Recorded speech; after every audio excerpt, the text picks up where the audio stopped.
FauxOver is brought to you by NexusDigitalComics.com. Welcome to FauxOver News No One Knows. I'm Ace Farley. Reports indicate that the Double Dragons have been betrayed by the three amphibious warriors Rash, Zitz, and Pimple. With their morphing abilities, the Battletoads proved far greater a threat than previously perceived.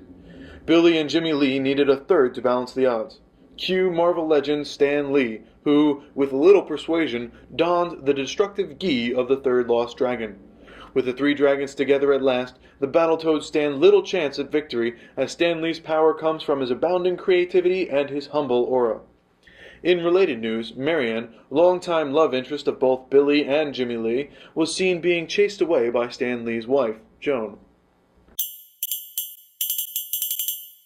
The long-running Wacky races, first sponsored by Hanna-Barbera Productions, has switched ownership to former contestant Professor Pat Pending, whose universal Convert-A-Car has been reverse-engineered into modern appliances and can be seen at the American Museum of Natural History. Professor Pending has made clear his desire to expand the races by inviting new contestants beyond the previous onion skins. Prior to Professor Pending's post, the races were only allowed to be cel-shaded. A revolutionist, Pending has opened the gates to claymates, third renders, and live actors. On the opposite end of the argument, long-running contestants Dick Dastardly and Muttley have begun to protest Professor Pending's actions, claiming that the races are one of the few events that were exclusively onion-skinned. With the loss of the races, Pending may be forcing himself out of existence. Ink enthusiasts, however, questioned the validity of this statement, pointing out the increasing number of cartoons and anime flooding the television screens. Dastardly scoffs at anyone who questions him, so his rebuttal is often cloaked in anger. The inaugural race will open early next year. The sign-up sheet has already begun to fill as non-onion skins jump at the chance. Already listed is Jack Skellington and Sally riding the pumpkin sled with Zero the dog taking lead. Also, Bastian and Atreyu will be riding the luck dragon Falcor. Mike Wazowski and James P. Sullivan will be driving the yellow, six-wheel drive, fully adjustable vehicle named after Mike's girlfriend, Celia May.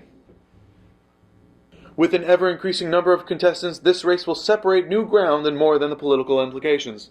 The global race will cut off large sections of open road in an effort to give the best race possible.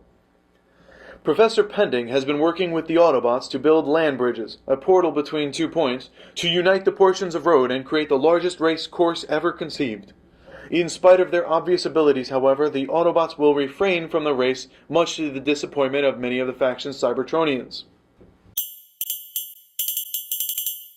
The literary world was infuriated with the discovery that 5 of the top 10 most New York Times best-selling authors were in fact frauds. Interestingly enough, the successes were all the works of a single ghost writer. Her name is Charlotte, and in spite of her differences, she captures the human condition in such a superb manner that it is startling. What makes this revelation so interesting is the fact that Charlotte is a gray barn spider. Having 8 legs and no hands hasn't stopped the arachnid from pumping out bestsellers. The front-end writer will sit patiently as the spider tediously writes word by word into her web. More amazingly is her ability to write without error. She writes entire novels without a backspace. Her legs pluck along the thin silk in such an artful manner, in fact, that people have begun to flock simply to watch the ballet as she writes. In a trance-like state as she writes away, the spider proves that we can expect many more great books from this underappreciated author. The city of Townsville, plagued with giant monsters and crazed apes, has also been blessed with a trio of superpowered heroines known as the Powerpuff Girls. 2 nights ago, however, the king of monsters, Godzilla, tore up the banks of Townsville and wreaked havoc on the city. Just off the coast sits an island rich with monster menaces predictably named Monster Island. Godzilla was summering on the island when he caught wind of the tormenting preteens and decided to exact his revenge. With the declaration of war announced, the 2 sides met with extreme opposition that leveled entire city blocks. The destruction so overwhelming, the city of Townsville sent an ambassador to Monster Island to quell their differences. With both sides arguing for their rights, the monsters desiring to act as monsters do, while the citizens of Townsville want to live in safety, an agreement has been made.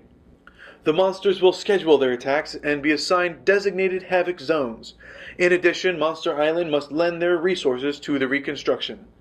Interestingly enough, some monsters will want to battle the Powerpuff Girls. This will also be factored into scheduling. So, with a peaceful resolution written, it seems Townsville can finally live in peace. Well, with the exception of the unpredictable Mojo Jojo. That's FauxOver News No One Knows. I'm Ace Farley, signing off.